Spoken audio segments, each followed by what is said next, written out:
American ریاست ہوائی میں ہیلو ایئرپورٹ پر 28 اپریل 1988 بروز جمعرات کو بوئنگ 737 الوہا ایئر لائنز فلائٹ 243 کو ہیلو ایئرپورٹ سے ہونولولو انٹرنیشنل ایئرپورٹ جانا تھا، مگر جہاز میں موجود 90 پیسنجرز اور 6 کرو ممبرز کو کیا پتہ تھا کہ آج ان کے ساتھ زندگی کا سب سے بڑا انسیڈنٹ ہونے والا ہے۔ بوئنگ 737 رات سے اب تک 3 بار ٹیک آف اور لینڈنگ کر چکا تھا، اس لیے فرسٹ ٹیک آف سے پہلے ہی پلین کی مکمل انسپیکشن کی جا چکی تھی، مگر چوتھی دفعہ اڑان میں اس پروسیس کو سکپ کر دیا گیا۔ بوئنگ 737 1:25 پر ہیلو ایئرپورٹ سے اڑان بھرنے کے لیے تیاری مکمل کر چکا تھا۔ پیارے دوستوں، سپر سپیکس یوٹیوب چینل میں موسٹ ویلکم۔ یہاں آپ کو اس واقعے کی ڈیٹیلز میں جانے سے پہلے بتاتے چلے کہ ہم نے آج کی اس ویڈیو سے ہی آپ دوستوں کے لیے موٹیویشنل سیریز کا آغاز کیا ہے تاکہ آپ ہمارے چینل میں آنے سے فائدہ حاصل کر کے جائیں۔ آج کی موٹیویشنل لائن یہ ہے کہ compromise for your dream but never compromise on your dream. اپنے خواب کے لیے سمجھوتا کریں لیکن اپنے خواب پر کبھی سمجھوتا نہ کرے۔ پیارے دوستوں، 28 اپریل 1988 بروز جمعرات کو الوہا ایئر لائنز کے بوئنگ 737 نے ہوائی کے ہیلو ایئرپورٹ سے ہونولولو انٹرنیشنل ایئرپورٹ کے لیے دوپہر 1:25 پر اڑان بھر لی۔ اس دن موسم معمول کے مطابق اور خوشگوار تھا۔ کچھ ٹورسٹ کے لیے یہ ایک نیا اور خوبصورت نظارہ تھا، جبکہ ہوائی آئی لینڈ میں کاروبار کی غرض سے سفر کرنے والے مسافروں کے لیے یہ معمول کی پرواز تھی۔ جہاز کے چیف پائلٹ کیپٹن رابرٹ شورنسٹیمر تھے، جن کی عمر 44 سال تھی۔ وہ 11 سال سے الوہا ایئر لائنز کمپنی کے ساتھ تھے اور انہیں کل 8000 فلائٹ آور کا ایکسپیرینس حاصل تھا، جس میں سے 6700 فلائٹ آور انہوں نے بوئنگ 737 کو اڑاتے گزارے تھے۔ کاکپٹ میں بیٹھے فرسٹ آفیسر 37 سالہ میڈلن ٹاپکنز تھیں۔ انہیں بھی کل 8000 فلائٹ آور کا ایکسپیرینس تھا، جن میں سے 3500 فلائٹ آور ٹاپکنز نے بوئنگ 737 کو اڑاتے گزارے تھے۔ دن معمول کے مطابق اور موسم صاف ہونے کی وجہ سے فرسٹ آفیسر میڈلن ٹاپکنز نے ہوائی جہاز کے ٹیک آف اور ہینڈلنگ کی ذمہ داری سنبھال لی، جبکہ captain Robert air traffic controller سے رابطے اور دیگر معمول کے کام سنبھالنے لگے۔ فلائٹ کا وقت بہت ہی کم ہونے کی وجہ سے جیسے ہی جہاز اپنی معمول کی بلندی 24,000 فٹ الٹیچیوڈ پر پہنچا تو ایئر ہوسٹس کلارا بل لانسنگ نے مسافروں کو ڈرنکس پیش کرنا شروع کر دی۔ 58 سالہ ایئر ہوسٹس کلارا بل لانسنگ 37 سال سے الوہا ایئر لائنز کے ساتھ بطور ایئر ہوسٹس اپنی ڈیوٹی سر انجام دے رہی تھی۔ کلارا اگلی قطار میں مسافروں کو ڈرنکس پیش کر رہی تھی، جبکہ جہاز کی پچھلی طرف 2 دیگر ایئر ہوسٹس بھی ڈیوٹیز پر تھی۔ انہوں نے مسافروں کو بتایا کہ جہاز جلد ہی لینڈ کرے گا اور وہ آخری بار ڈرنکس پیش کر رہی تھی۔ اسی دوران جہاز کا اوپری حصہ اچانک دھماکے سے اڑ گیا اور ایئر ہوسٹس کلارا بل مسافروں کی آنکھوں کے سامنے دیکھتے ہی دیکھتے جہاز سے باہر اڑ گئیں۔ اس وقت جہاز میں بیٹھے مسافروں کو یقینی موت نظر آنے لگی، کیونکہ اوپر کھلا آسمان تھا اور نیچے گہرا پیسیفک اوشن، جس کی گہرائی 36,201 فٹ تھی۔ یہ منظر دیکھ کر مسافروں کے اوزان خطا ہو گئے۔ وہ سمجھ نہیں سکے کہ جہاز ٹوٹ گیا ہے یا کچھ اور ہوا ہے۔ جہاز کی دونوں طرف کی 5 قطاریں ایک کنورٹیبل کار کی طرح اوپر سے کھلی ہوئی تھی، کیونکہ حادثے کے وقت جہاز اپنی معمول کی رفتار سے اڑ رہا تھا اور مسافروں کو سمندری طوفان کے باعث چلنے والی تیز ہواؤں کا بھی سامنا تھا۔ جہاز کے کیپٹن رابرٹ اور فرسٹ آفیسر نے اپنے پیچھے سے شور اور مسافروں کے چیخنے کی آوازیں سنی اور پیچھے دیکھا تو انہیں کاکپٹ کا دروازہ نظر نہیں آیا اور پیچھے سے آسمان نظر آ رہا تھا۔ ہوائی جہاز میں موجود آکسیجن آکسیجن ماسک نیچے لٹکنے لگے تھے۔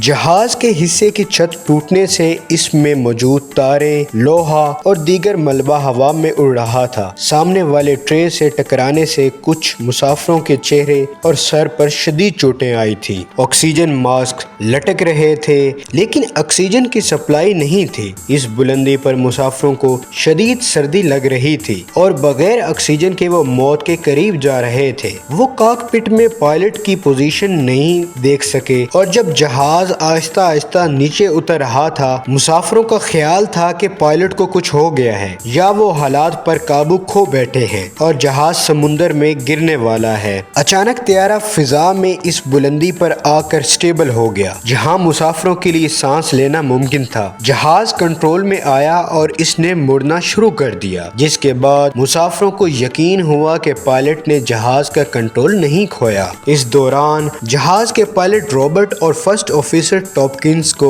ایک الگ قسم کی پریشانی کا سامنا تھا۔ وہ یہ کہ جہاز میں ہوا اتنی تیز تھی کہ وہ ایک دوسرے کی گفتگو بھی نہیں سن پا رہے تھے۔ چنانچہ کیپٹن رابرٹ اور فرسٹ آفیسر نے کاک پٹ میں ایک دوسرے سے اشاروں میں بات چیت شروع کی۔ کیپٹن رابرٹ نے ہوائی جہاز کا کنٹرول سنبھالا جبکہ میڈلن ٹاپکنز نے کمیونیکیشن اور دیگر افیئرز انجام دیے۔ خوش قسمتی سے ان کے ماسک میں آکسیجن کی سپلائی جاری تھی۔ جہاز کے پائلٹ کی جانب سے ہونولولو ایئرپورٹ پر ایک سگنل بھیجا گیا کہ طیارہ ہنگامی صورتحال میں ہے، لیکن پیغام ان تک نہیں پہنچا۔ دونوں نے مائی آئی لینڈ کے کوہو لوئی ایئرپورٹ پر اترنے کا فیصلہ کیا۔ انہوں نے وہاں کے ایئر ٹریفک کنٹرولر سے رابطہ کیا اور اترنے کی اجازت طلب کی۔ اونچائی اور رفتار میں کمی کے ساتھ اب رابرٹ اور ٹاپکنز ایک دوسرے کے ساتھ بہتر بات چیت کرنے اور رابطہ کرنے کے قابل تھے۔ افراتفری، ہنگامے اور رینڈم کمیونیکیشن کے درمیان ایئر ٹریفک کنٹرولر کو بامشکل پیغام پہنچا۔ طیارے کو مجبوراً رن وے 2 پر لینڈ کرنے کا فیصلہ کیا گیا۔ فائر فائٹرز کو فوری طور پر ممکنہ تباہی سے آگاہ کر دیا گیا، جبکہ مسافروں اور عملے کے ارکان سے انٹرکام یا پبلک اناؤنسمنٹ سسٹم کے ذریعے رابطہ نہ ہو سکا۔ تو پائلٹ نے ایک بار پھر ایئر ٹریفک کنٹرولر سے رابطہ کیا اور انہیں جتنا ممکن ہو سکے مدد کی ریکویسٹ کی۔ چونکہ ایئرپورٹ پر کوئی ایمبولینس یا میڈیکل کی سہولت دستیاب نہیں تھی، اس لیے ایئر ٹریفک کنٹرولر نے صورتحال کی سنگینی کو دیکھتے ہوئے کمیونٹی سروسز کو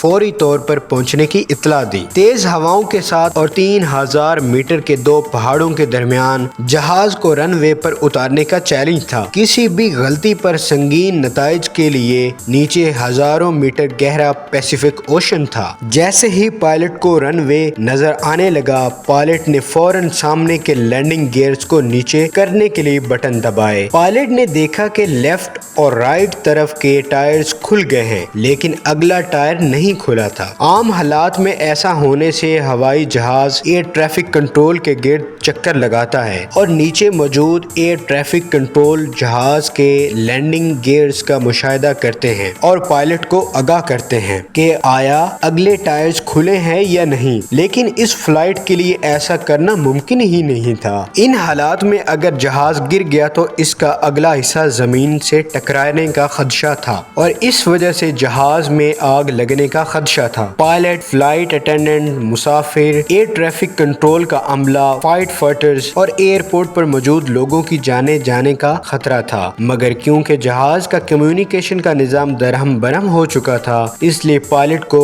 اگلے ٹائر کھلنے کا کوئی اشارہ نہ ملنے کے باوجود اگلا ٹائر کھل چکا تھا۔ اسی دوران جہاز کافی حد تک نیچے آ چکا تھا اور ایئرپورٹ پر ہوا کا دباؤ بھی نارمل ہو چکا تھا۔ فرسٹ آفیسر ٹاپکنز اور کیپٹن رابرٹ نے طیارے کو کامیابی سے اتارا۔ جیسے ہی وہ اترے، مسافروں اور ایئر ٹریفک کنٹرول کے عملے نے انہیں گھیر لیا اور مبارکباد دی، لیکن اس حادثے میں 8 مسافر شدید زخمی اور 57 معمولی زخمی ہوئے، جبکہ 29 مسافر محفوظ رہے۔ ایئر ہوسٹس کلارا بل لانسنگ، جس کا ہم پہلے ذکر کر چکے ہیں، ان کی بھی موت ہوئی۔ اپنی زندگی کا زیادہ تر حصہ ہوائی کے آئی لینڈز اور پیسیفک اوشن کے درمیان گزارنے والی کلارا بل لانسنگ اس حادثے میں جہاز کی چھت ٹوٹنے سے وہ پیسیفک اوشن میں کہیں ڈوب گئی تھی۔ امریکن کوسٹ گارڈ، ہیلی کاپٹرز اور دیگر طیاروں نے انہیں تلاش کرنے کی کوشش کی، لیکن انہیں ان کی لاش کبھی نہیں ملی۔ ایئرپورٹ پر ان کی یاد میں ایک گارڈن بنایا گیا۔ اس حادثے کے بعد $50 لاکھ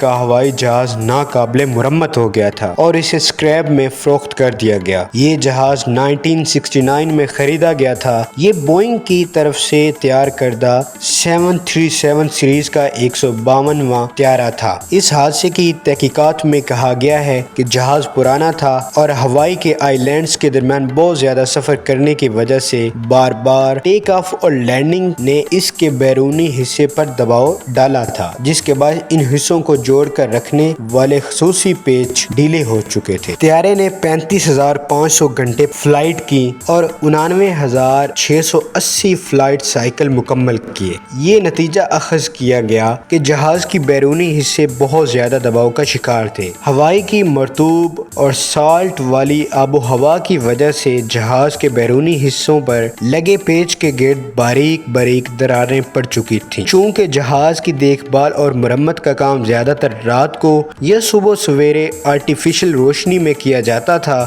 اس لیے یہ دراڑیں قابل توجہ نہیں تھی۔ اس کے علاوہ جہاز کے حصوں کو آپس میں جوڑنے والی خاص سیل بھی ختم ہو چکی تھی۔ پیارے دوستو، اگر یہ ویڈیو آپ کو پسند آئی ہے تو اس ویڈیو کو لائک کر دیں اور کمنٹ سیکشن میں ہمیں یہ ضرور بتائیں کہ یہ ویڈیو آپ کو کیسے لگی۔ اپنا اور اپنے پیاروں کا بہت سارا خیال رکھیے گا۔ ملتے ہیں نیکسٹ کسی اور اچھی ویڈیو میں، تب تک اللہ حافظ۔